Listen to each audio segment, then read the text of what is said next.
Barzilai doesn't come across as a typical nerd. But then, she is accustomed to defying categories. She grew up under communism in what is now Moldova, speaking Russian, was educated in Israel, speaking Hebrew, and attended grad school in America. In 2014, as a new mother in her early 40s, she was diagnosed with breast cancer, which she survived after difficult treatments. This ordeal led her to change her research in order to focus on artificial intelligence in medicine. As her research gained attention, a MacArthur Genius Grant followed.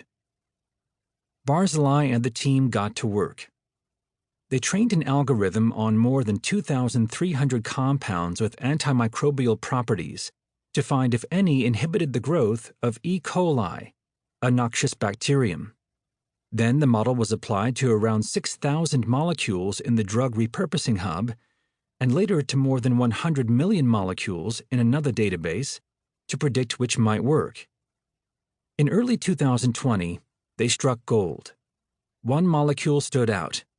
They named it Halicin, after Hal, the renegade computer in 2001: A Space Odyssey. The discovery of a superdrug to kill superbugs made headlines around the world. It was hailed as a video killed the radio star moment for the superiority of machine over man.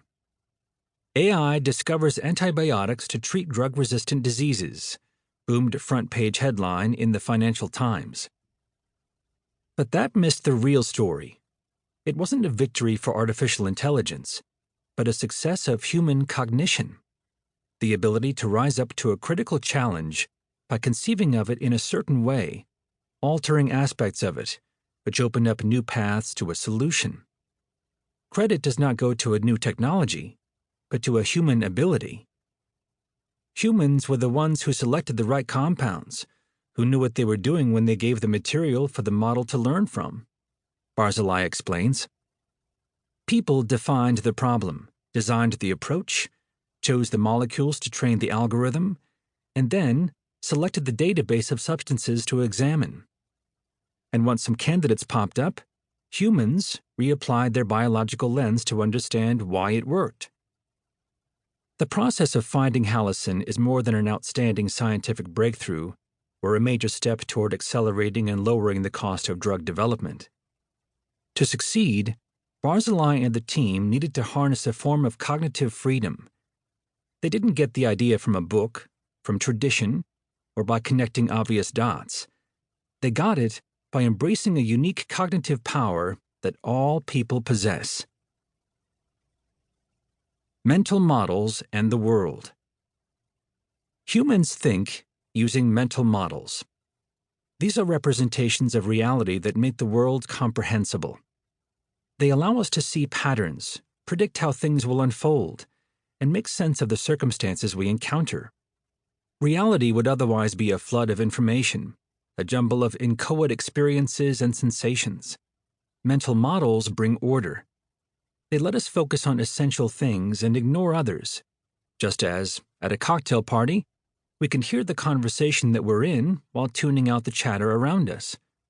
We craft a simulation of reality in our minds to anticipate how situations will play out.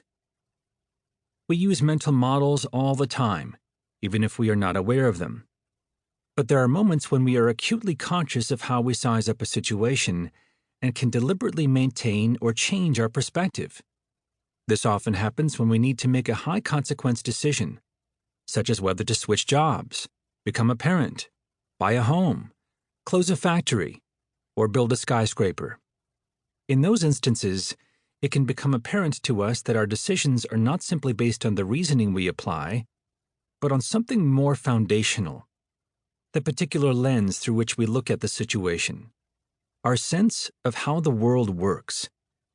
That underlying level of cognition consists of mental models.